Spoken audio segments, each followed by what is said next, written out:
Act, é a série que tinha, mas era sério o caso, né? Aquilo já era mais pro lado da sociopatia, mas tem narcisismo junto. Da mãe que... É Munchausen by proxy, Munchausen por procuração. É isso aí, isso chama o quê? A doença?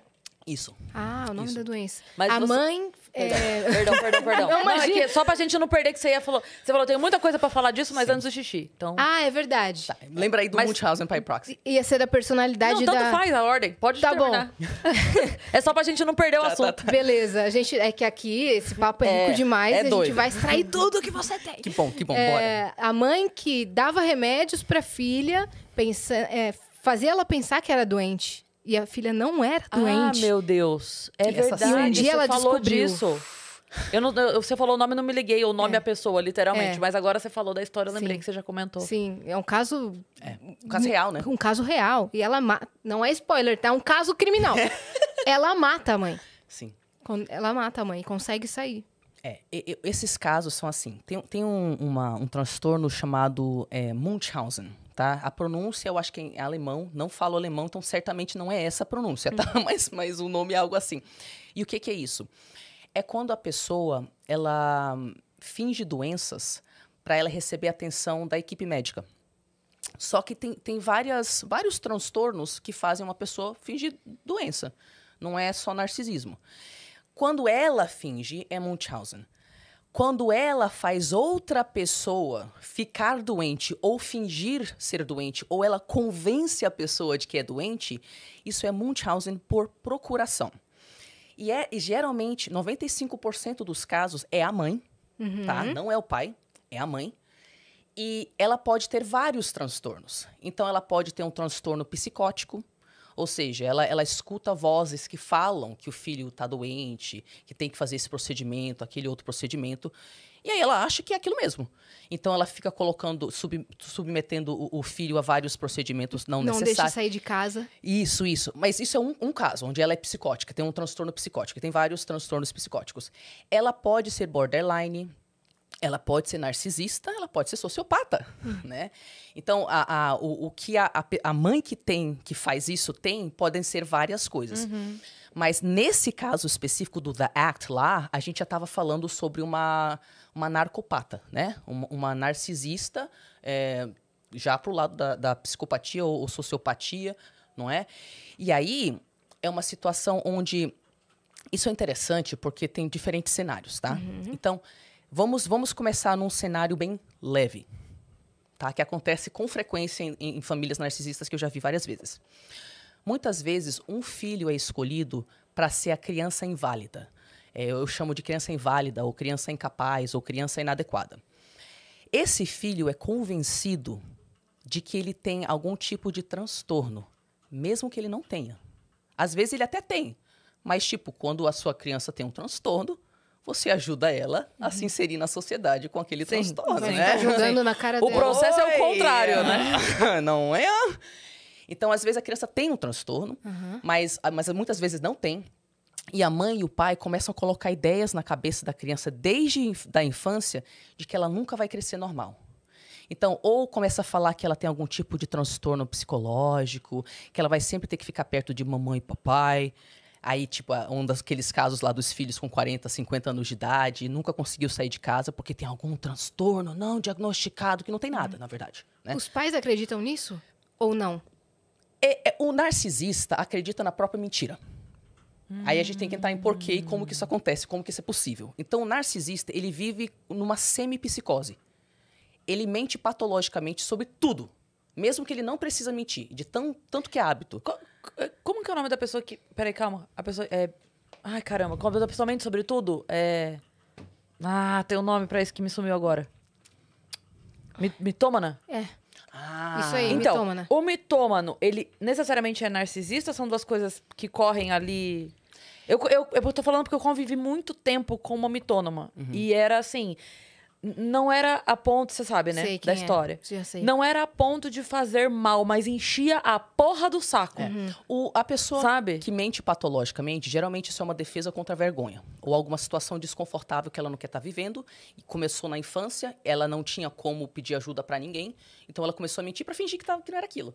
Não necessariamente ela é narcisista, mas todo narcisista mente patologicamente a ponto de viver numa semi-psicose, tá?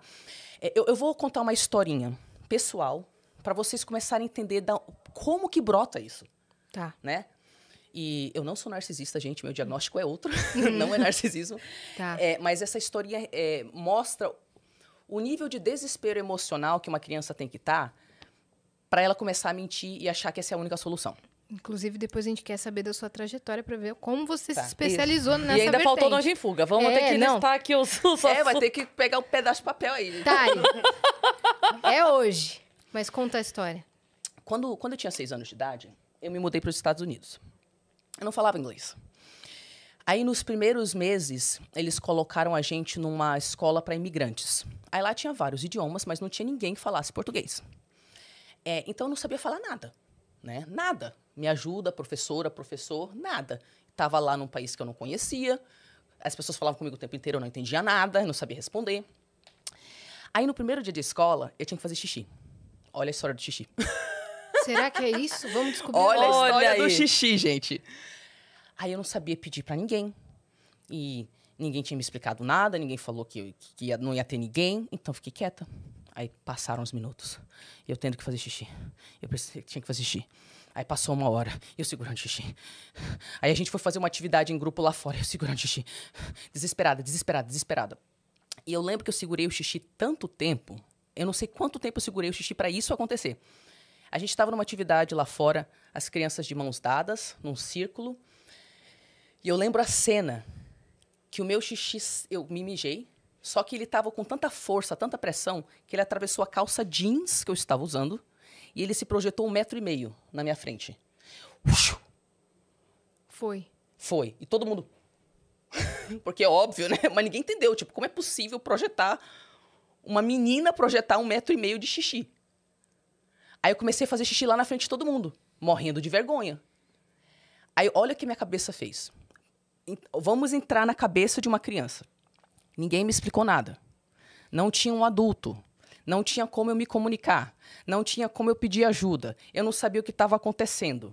Vergonha, vergonha, vergonha, vergonha, vergonha, vergonha, vergonha, vergonha. Quando eu entrei na sala de aula, meu cérebro fez um negócio.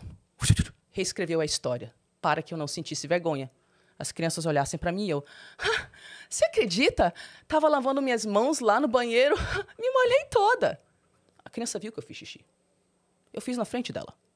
Mas eu sentia tanta vergonha e não sabia para quem pedir ajuda, que na minha cabeça infantiloide, se eu só fingisse que a realidade era diferente, tava tudo certo. Então eu passei aquela semana inteira falando para as pessoas, você acredita, gente? Aquele dia eu lavei minhas mãos e me molhei. E todo mundo tipo... com aquela cara de dó de mim, sabe? E eu não sabia para quem pedir ajuda. Aí a professora veio, pegou minha mão, e ela não falava português, mas ela apontou, ela falava espanhol, ela apontou pro banheiro, ela falou, banho, banho. Né? Você deu para sacar o desespero de uma criança Sim. que não tem para quem pedir ajuda? Então ela tem que lidar com a vergonha de algum jeito. Inventou uma mentira. Ela inventou uma mentira. Narcisista, ele tem a idade emocional de uma criança. Ele tem as atitudes, a visão de mundo, os mecanismos de defesa de uma criança. Ele é tão infantiloide porque ele é uma criança. Em algum lugar da infância dele, ele estava sentindo tanta vergonha e não tinha um adulto para ajudar. E aquilo era tão rotineiro e tão comum que o único mecanismo que ele tinha de defesa era simplesmente fingir outra coisa, né, gente? Então ele começa numa idade muito cedo, onde a criança mistura mesmo o que é real e o que não é, Sim. né? Ele começa a mentir, Sim. só para não ter que reconhecer aquela realidade. Todo mundo conheceu uma criança assim da escola que mentia Isso. deliberadamente e todo mundo sabia que Isso. ele estava Sim. mentindo. Isso. Teve uma menina que estudou com a minha turma, tal, que a gente se formou todo mundo junto. E ela falava umas coisas que a gente sabia que não era. Sim. Sabe? E, assim, todo mundo tinha esse olhar de pena mesmo pra ela. Porque eram... alguns colegas da sala já tinham ido na casa dela e ela teimava em falar coisas sobre a casa dela que a gente sabia que não era. Porque já tinham ido lá e visto. E assim, tava tudo bem não ser aquilo. Não era nem... E não era nem pra, tipo assim, financeiro pra mais ou pra menos. Ela só mentia coisas assim, tipo... não, porque meu quarto é rosa.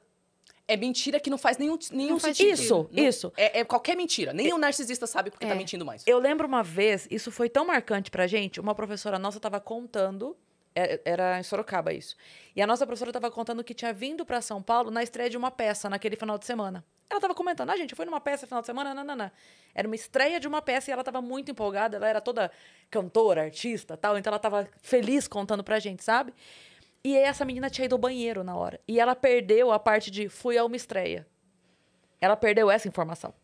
Quando ela voltou do banheiro, a professora estava já empolgada contando. Aí ela falou, eu sei, eu vi já essa peça. E aí nem a professora teve coragem de dizer, tipo, você não viu, gata. Fui na estreia. Você não viu. Entendeu? Foi agora, foi ontem. E você consegue sentir essa dó que você sente de alguém fazer isso? Porque é tão esquisito. E você não entende por que... E dá uma certa dó, que você vê que a pessoa tá lá. E ela tá acreditando. O que acontece com o narcisista? Como ele começa a mentir muito cedo, ele nunca desenvolve a capacidade de lidar com a realidade. Não tem outra capacidade. Então, o cérebro dele mente mesmo que ele não precise. Então, em que situação? Ele tá lá no seu dia a dia, brotou uma situação que gera vergonha, já começa a mentir. Brotou uma situação que gera culpa, começa a sentir. Como ele tá se sentindo, muitas vezes, né, ele se sente abandonado, porque, por exemplo, eu falei que tem 2 formas de formar um narcisista, né, através do abuso e não dando limite. Mas esse não dar limite também é não dar amor, tá? Sim, total. Entendeu? Então, tipo assim, os pais, muitas vezes pais milionários, a criança tem as melhores babás, ela tem tudo, ela só não tem os pais, Sim. né? Sim. Então, essa criança, ela começa, tipo, toda vez que ela sente vergonha, ela começa a mentir. E tudo bem na cabeça dela de criança, aquilo não é tão sério. Mas aí o narcisista, ele fica preso nessa idade emocional. É isso que trauma é. Trauma é você ficar preso na idade emocional onde aconteceu o trauma. E você age daquele jeito. Quando qualquer outra coisa parecida com trauma começa a acontecer. Então, o narcisista, toda vez que ele sente vergonha, e uma coisa que as pessoas não entendem, narcisista, ao contrário de psicopata, sente todas as emoções. Vergonha, culpa, remorso. É que eles têm um mecanismo de defesa da mentira. Como é que acontece pro narcisista? Ele sente tudo, então ele fez alguma coisa aqui com você, ele sabe que ele tá errado. Começa a brotar vergonha. Como o mecanismo de defesa da mentira é tão automatizado, assim que ele percebe a vergonha, ele, ai meu Deus, eu fiz um negócio que eu não deveria ter feito com ela. Aí a mentira já começa. Mas espera aí. Ela também não tinha que ter feito não sei o quê, não sei o quê. Então, na verdade, isso é culpa dela. É isso aí, isso é culpa dela. Viu? É sua culpa, é sua culpa. Então, o narcisista, ao contrário do psicopata, ele sente todas as emoções. Mas ele sente tudo com ele, né? Com ele. Ele não externaliza. Quando ele externaliza, ele já mentiu para si mesmo a respeito do que aconteceu, ele já arranjou uma forma de te culpar e ele só vai externalizar o que ele quer que você sinta, que é o medo, a vergonha, o terror, né? Então, como que ele não externaliza? Porque ele mente dentro da própria cabeça para justificar como ele não é responsável e você é. Nossa. Sim. Tanto que tem pesquisa que mostra que muitos narcisistas vão desenvolver demência. Porque eles não têm contato com a realidade. E começa a perder real contato com a realidade. Aí você olha os canais de narcisistas diagnosticados, né? O Sam Vaknin, Mental Illness, A Narcissist Explains, o Raw Motivations, a Kanika Batra. São todos narcisistas diagnosticados que colocam canais de YouTube e falam sobre isso, né? Desculpa. Imagina. Quando a pessoa... Por exemplo, esses canais são de pessoas diagnosticadas que têm a consciência e, enfim, estão ali postando até para ajudar e tal. Essas pessoas, elas conseguem, de alguma forma, procurar ajuda, fazer uma terapia? Conseguem controlar, melhorar? Não sei... Como é que funciona isso? Dá pra curar até? Não, curar não dá. Curar não dá. Desses caras, 2 deles estão fazendo terapia e um deles está desenvolvendo um método para tratar o narcisismo, que chama-se Cold Therapy. Não está validado por ninguém ainda. E o cara é narcisista, que está criando esse método, Ele tá se testando os tratamentos pra... Ele tá testando com os narcisistas que entram em contato com ele. Então, ele é um dos primeiros narcisistas. Ele é o primeiro, eu acho, da internet. Que é uma coisa curiosa, porque ele tá fazendo pra ajudar as pessoas, mas ele tá fazendo por ele. É óbvio. Porque ele é um narcisista. Exato, Então, assim, o que você pode e não pode esperar quando você tá lidando com transtorno de personalidade narcisista, tá? Antes do transtorno de personalidade, traço narcisista, a pessoa pode melhorar consideravelmente. Tá. Ela nunca vai deixar de ser mais focada nela do que em você. Mas vai diminuir o narcisismo, as atitudes não empáticas dela, se ela fizer esforço e se valer a pena para você o relacionamento, a ponto de você conseguir lidar com essa pessoa, sabendo que ela vai ser sempre um pouco mais autocentrada, tá? Transtorno de personalidade narcisista, não tem razão nenhuma para eu falar para você que isso é tratável, nem com esses narcisistas fazendo terapia e falando sobre o caso deles. Por quê? Vamos lá. A nossa personalidade, ela tem um núcleo, né? Que é composto de algumas características básicas da nossa personalidade. Então, por exemplo, eu sou introvertida. Eu vou sempre ser introvertida. Posso ser mais extrovertida aqui e ali, mas eu nasci com isso. Eu vou sempre ser introvertida, vai permanecer assim, mesmo que eu treine extroversão, tá? Eu sou criativa. Eu vou sempre ser criativa. Eu nunca vou ser uma pessoa não criativa. Eu sou uma pessoa intuitiva, não sei o quê. Algumas características vão sempre permanecer. O que eu tenho o poder de fazer é ir mudando algumas características que eu externalizo. Então, por exemplo, eu tenho um diagnóstico de autismo. O meu autismo se manifesta através de hiperfoco. Isso significa que eu sou tão obcecada pelos meus projetos que eu tenho dificuldade de parar para comer. Imagina eu me relacionar com alguém se eu não paro para comer. Como que eu vou dar atenção para o ser humano? Uhum. Então, eu faço terapia com uma terapeuta autista especializada em autismo, porque daí eu consigo barrar meu hiperfoco quando meu marido está aqui. Tari, dá atenção para o seu marido. Ah, ok, para de estudar. Agora socializa com o maridão. Uhum. Então, eu consigo alterar o meu comportamento externo para não ficar ferindo ele o tempo todo. Mas eu continuo sendo autista. Sim. E eu continuo tendo que fazer um esforço do caramba para eu parar o hiperfoco. E às vezes, a gente vai ter que ter conversas rotineiras. Tari, você estava no seu mundo. Puta, cara, desculpa. Aí já falo de novo na terapia. Pô, eu estava com dificuldade essa semana de parar com o hiperfoco. Então, o narcisista, ele sente no núcleo dele vergonha. Vergonha, vergonha, vergonha. Aquilo está constantemente ativo. Ele está vendo, ele é hipersensível a qualquer sinal de superioridade ou inferioridade sua. Porque ambas são interessantes para ele. Se você é inferior de algum jeito, ele vai cutucar. Se você é superior de algum jeito, ele vai cutucar de outro jeito, né? Então, aquilo está constantemente brotando dentro dele. Não para de brotar. E não vai parar de brotar, ok? Uhum. O que ele pode fazer, e eles mesmos falam, eu só busquei terapia porque minha esposa, depois de não sei quantos anos, finalmente me largou, né? Depois que eu atraí não sei com quantas pessoas, finalmente ela me largou, né? Porque narcisista só busca terapia nesses casos. Eu tô fazendo terapia há não sei quantos anos, eu continuo sendo narcisista, tá, pessoas? O que eu posso fazer é, quando vem aquela inveja, aquela vergonha, aquela minha vontade de humilhar ela, eu consigo de vez em quando fazer um esforço fenomenal assim na minha cabeça para naquele dia não dar patada nela. Uhum. É o que ele pode fazer. E até que ponto, não sei. Porque quem tá falando são os narcisistas, não as esposas, entendeu? Entendi. Eu já vi o Sam Vaknin, por exemplo, lidando com a esposa.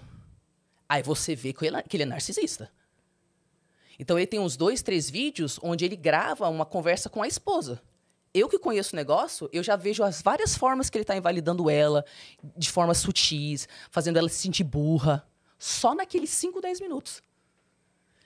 Então, o que eu falo para vocês é, narcisista fazendo terapia, hoje em dia, a gente não tem razão para acreditar que há cura. Mas existem casos onde a separação não é tão simples. Se você tem filho com um narcisista, por exemplo, não é? Você vai ter que ter contato com esse ser humano, ok? Se você está numa situação, sei lá, você é filho único de um pai idoso, doente, você não se sente à vontade largando ele, você vai ter que ter contato, né? A terapia serve quando você ainda acha que vale a pena, ou você tem que ter contato com a pessoa, e eles estão fazendo terapia, e eles vão conseguir, de vez em quando, com muita limitação, mudar alguns comportamentos. Uhum. Eu não tenho, e nem os narcisistas têm mostrado nada que demonstre que seja qualquer coisa além disso. Entendi. Mas eles tomam essa atitude quando acontece algo ruim com eles. Só. Uhum. Só. E é por eles, para que não se repita essa atitude para eles. Sim. Eles até falam, putz, minha esposa me largou, eu não acertei patada e na lambida. Eu devia ter dado uma lambida a mais. Eles até sabem que eles manipularam errado. Entendeu? Como é a diferença? Colocado ela mais pra cima Isso. do que pra baixo. Isso. E eles nunca vão desenvolver empatia, tá? Tira da cabeça. Nasceu sem empatia, não desenvolve.